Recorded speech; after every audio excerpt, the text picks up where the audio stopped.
The Forbidden Warning. The Grand Nexus floated in the heart of the Andromeda sector, a colossal structure built from crystallized starlight and reinforced with materials harvested from dead neutron stars. It was the most impressive achievement of galactic cooperation, a place where over 10,000 different civilizations gathered to discuss matters of universal importance. The structure itself was alive in a sense, pulsing with the combined energy of countless species, each contributing their unique technology to maintain its existence in the void between dimensions. Today, the Nexus buzzed with unusual excitement. Representatives from every corner of the known universe had assembled for the Millennial Summit, an event that occurred only once every 1,000 standard years. The main chamber stretched for kilometers in every direction, with floating platforms accommodating delegates of every imaginable size and biological requirement. Some breathed methane, others existed as pure consciousness within containment fields, and a few were silicon-based life forms that communicated through electromagnetic pulses. High Chancellor Vexthar, a towering being with 6 arms and skin that shimmered like liquid mercury, called the Assembly to order. His species, the Vexani, had served as neutral mediators for over 50,000 years, earning respect across the galaxy for their fairness and wisdom. His voice, translated simultaneously into 10,000 languages, echoed through the chamber.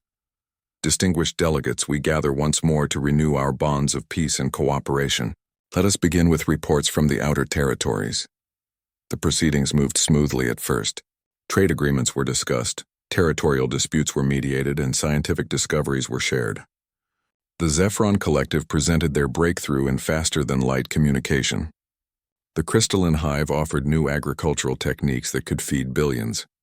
The Thermal Empire showcased weapons they promised to never use, merely as a deterrent against potential threats that might emerge from unexplored space. Everything was proceeding as expected until the lights flickered. Not just the lights in the chamber, but every light source across the entire Nexus. Stars visible through the transparent dome seemed to dim, energy fields wavered. Technology that had functioned flawlessly for millennia suddenly faltered. A sound filled the void, a sound that should not have existed in the vacuum of space.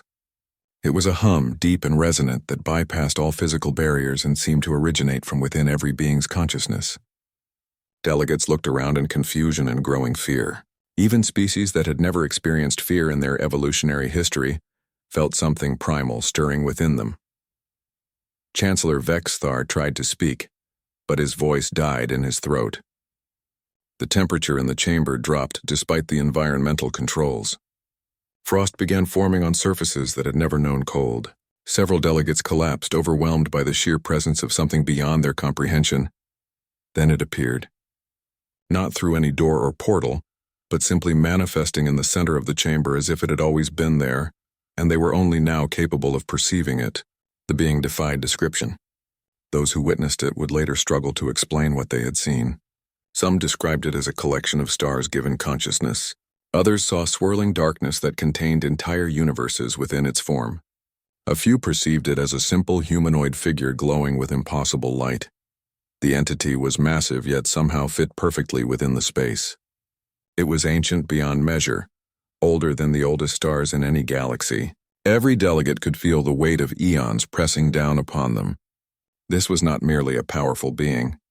This was something fundamental to the universe itself, something that had witnessed the birth of reality and would likely witness its end.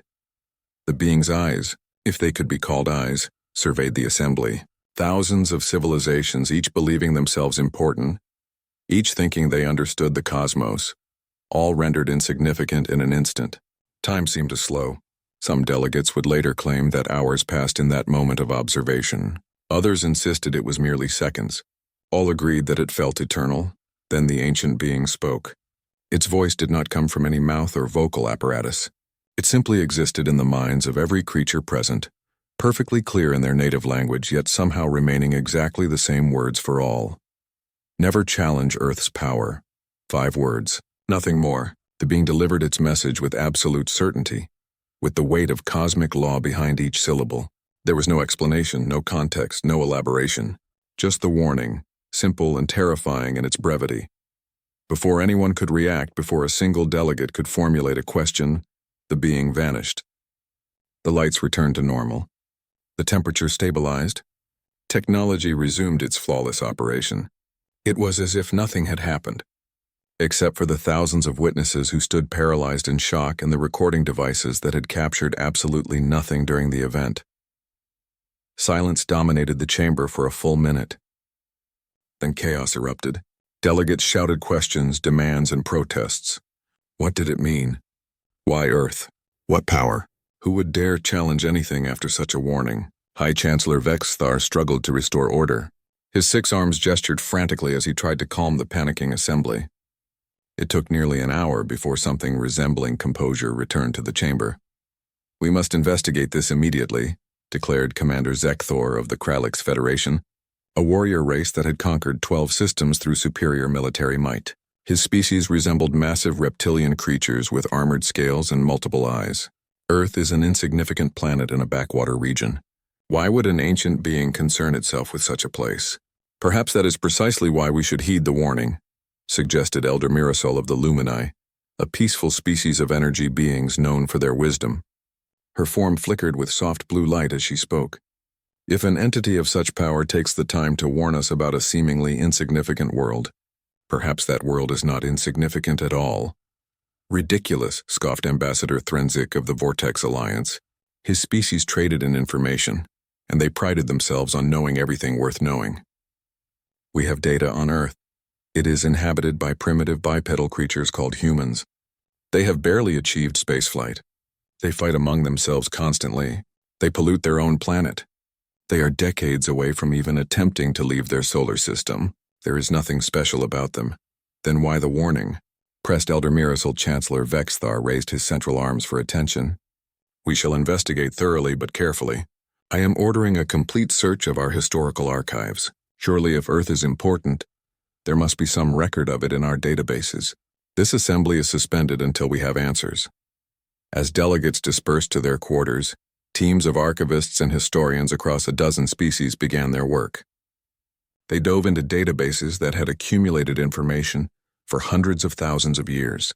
They searched for any mention of Earth, humans, or that particular region of space. What they found disturbed them greatly. There were records, ancient records, but they were sealed, not simply classified or restricted, but locked behind security protocols so old that the civilizations that had created them no longer existed. The encryption was unlike anything seen before, utilizing mathematical principles that defied modern understanding. It took 3 days of concentrated effort by the galaxy's brightest minds to crack even the first layer of security. When they did, they found a single document written in a language that predated all known civilizations. The translation took another 2 days. The document was a log entry from an expedition that had occurred over 2 million years ago. A species called the Architects, believed to be myth, had explored the region containing Earth. Their notes were clinical and scientific until the final entry, which read, "We observed the planet designated Earth. We detected the presence of early hominids with extraordinary potential. We attempted to establish contact protocols. Something prevented us, not technology, not natural phenomena, something else, something that watches, something that protects. We are departing immediately and sealing all records. Let no civilization disturb this world. The consequences would be catastrophic. We do not understand what guards Earth, but we understand that it is beyond our comprehension, beyond any comprehension." The archivists continued digging and found more sealed records. Each one told a similar story. Different species, different time periods, but the same result. Any civilization that approached Earth with hostile intent vanished. Not defeated, not driven away, but simply ceased to exist. 3 entire empires had been erased from history after attempting to claim Earth for themselves. Most disturbing was a record from the Eternal Collective, a species of immortal beings who had existed for over 10 million years before mysteriously disappearing 50,000 years ago. Their final transmission mentioned Earth. "We have discovered the truth about the small blue world. It is not merely a planet. It is a seed planted by something older than time itself. The creatures there, the humans, are not random evolution. They are intentional.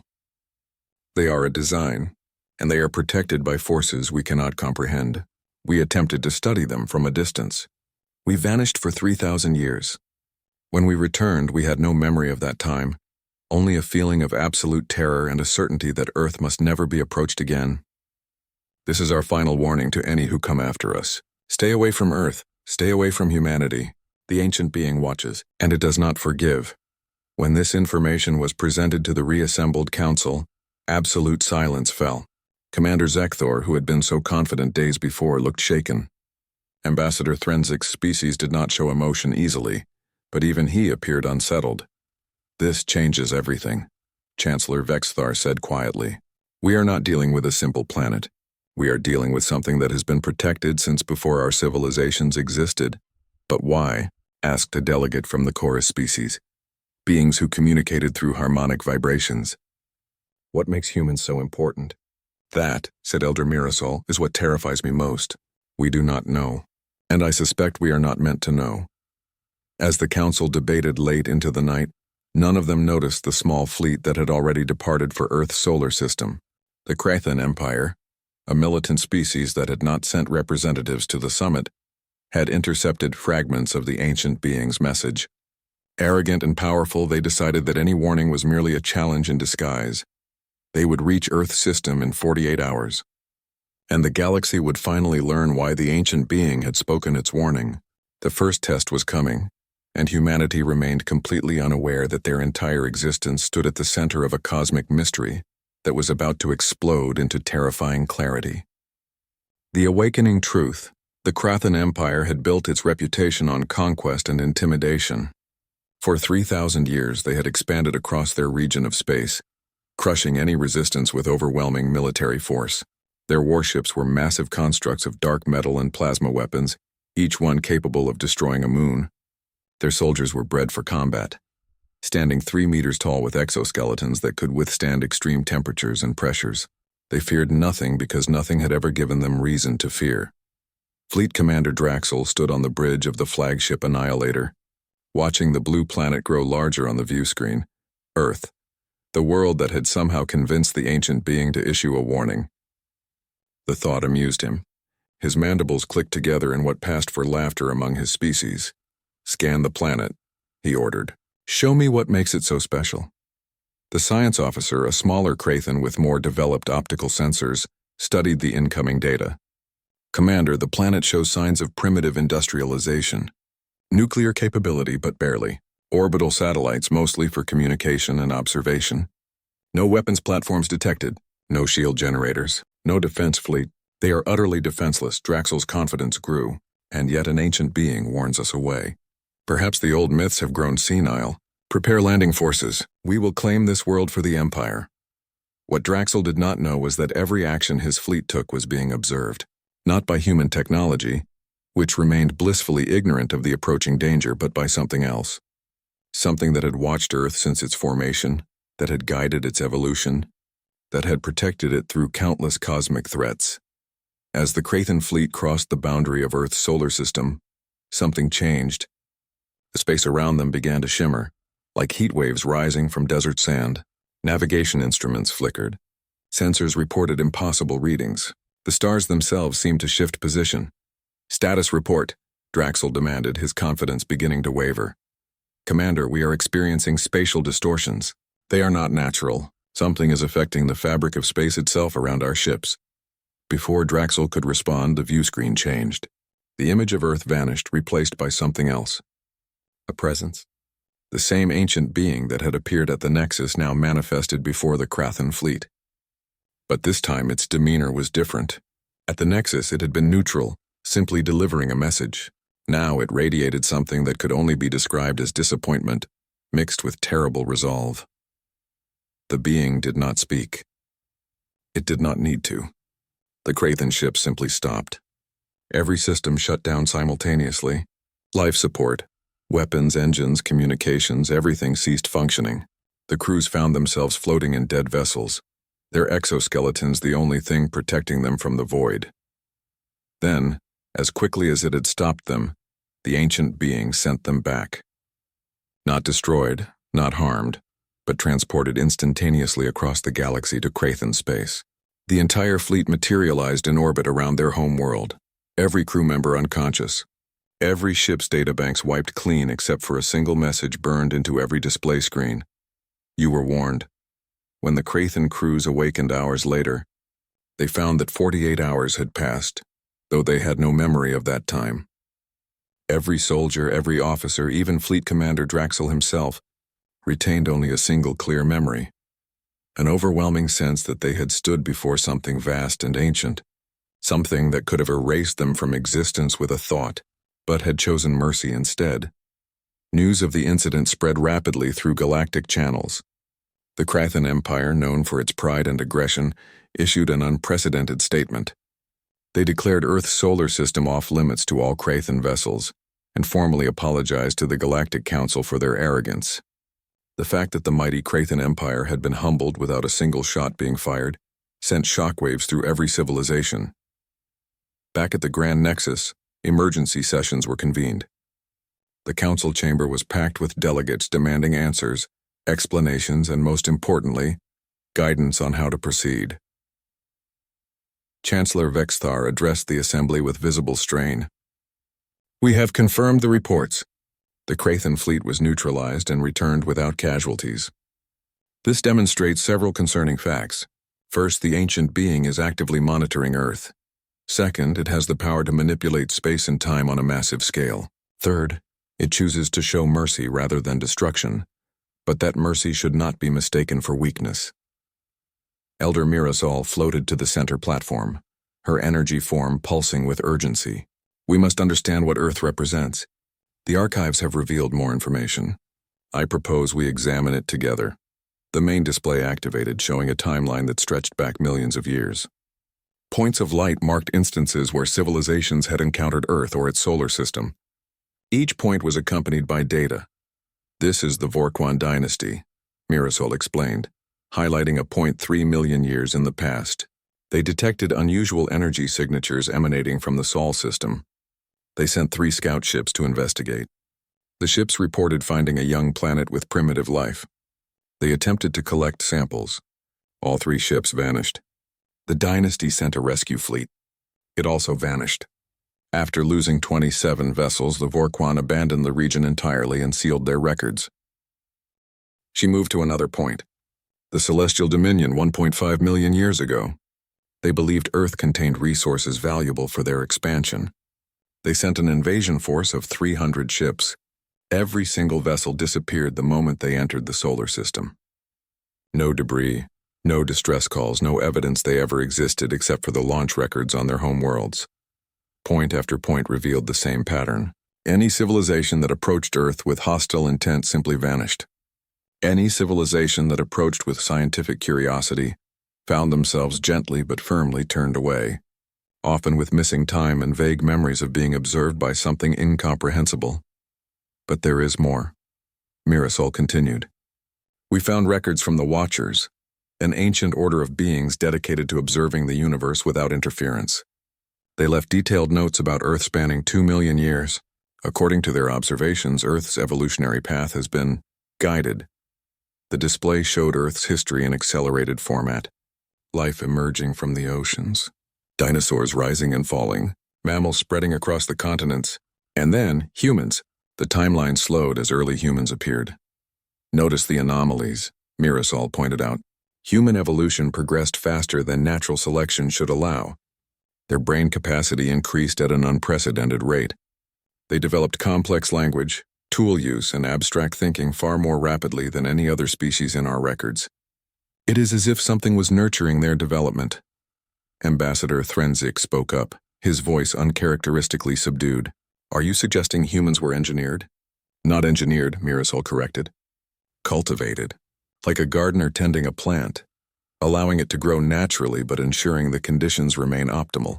Something has been watching over humanity since before they were human." A new delegate rose to speak, Representative Korash of the Silent Order, a mysterious group that rarely involved themselves in galactic politics. Their species existed partially outside normal space-time, giving them unique perspectives on reality. "We have observed Earth from our dimension," Korash said, his voice echoing strangely. "What you perceive as a planet is merely the surface layer. Beneath, or rather beyond, there exists a structure, a construct of pure energy woven through space-time itself, centered on Earth. It is beautiful and terrifying. The humans live within this construct, completely unaware of it. They go about their lives, fighting their small wars, creating their art, loving and hating, all while surrounded by a cosmic architecture beyond their comprehension. What is its purpose? Asked Chancellor Vexthar. We do not know, Korash admitted. But we know this. The construct is not merely protective. It is transformative. Humanity is being prepared for something. What that something is remains hidden even from us. The council erupted into heated discussion. Some argued for leaving Earth completely alone, creating an exclusion zone that no ship could enter. Others wanted to attempt peaceful contact, to warn humanity of the cosmic significance they held. A few, despite the evidence, still believed Earth could somehow be controlled or manipulated. Elder Mirazal raised her voice above the chaos. There is one more thing you must know. We found a message ancient beyond measure hidden in the deepest archives. It was written in a language that predates all known civilizations. It took our best linguists weeks to translate. The message is addressed to future galactic civilizations. The chamber fell silent as the translation appeared on the main display. To those who come after us, we are the architects of reality, the first beings to achieve consciousness in this universe. We have explored every corner of existence. We have witnessed the birth and death of galaxies. We have seen countless species rise and fall, and in all our searching, we found only one planet that holds true potential. One species that might one day transcend the limitations of physical existence and join us in the higher realms of reality. That species lives on a world they call Earth. They are young, chaotic, violent, and beautiful. They feel deeply, dream impossibly, and refuse to accept limits. They are everything we were and everything we hope to become again. We have placed our final protection around them. No force in this universe may harm them without facing our collective will. They must be allowed to grow, to struggle, to learn, to evolve. When they are ready, they will reach out to the stars. When they are ready, they will transform the galaxy. When they are ready, they will understand what they truly are. Until then, they are sacred. Until then, they are forbidden. Until then, they are protected. This is our final decree. This is our legacy. Never challenge Earth's power, for Earth's power is potential itself, and potential, when realized, can reshape reality. The silence that followed was absolute. Every delegate from every species, across every philosophical divide, understood the gravity of what they had just learned. Humanity was not merely protected by an ancient being. Humanity represented something fundamental to the universe itself. They were an experiment, a hope, a possibility that transcended normal existence. Chancellor Vexthar finally spoke, his voice heavy with the weight of responsibility. We must make a decision that will affect our galaxy for millennia to come. Earth must be protected not just from external threats, but from ourselves. I propose we establish the Sacred Zone Protocol. No ship may enter Earth's solar system without approval from this council. No communication may be directed toward Earth. No surveillance may be conducted. Humanity must develop naturally. Without our interference, the vote was unanimous. Every civilization, even those that had initially scoffed at the warning, agreed. The risk was too great, the consequences too severe. Earth would be left alone.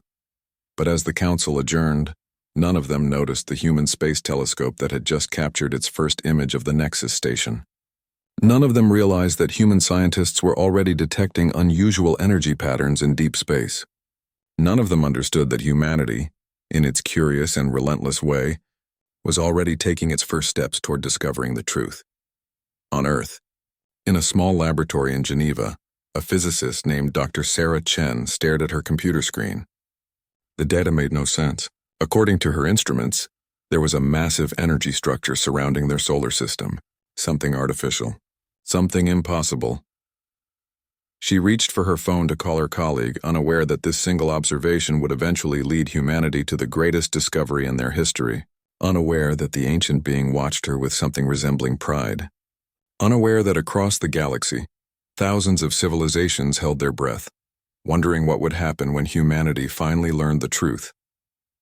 The warning had been given. The protection was in place. Now the universe could only wait and watch as humanity continued its journey toward its cosmic destiny, one small step at a time.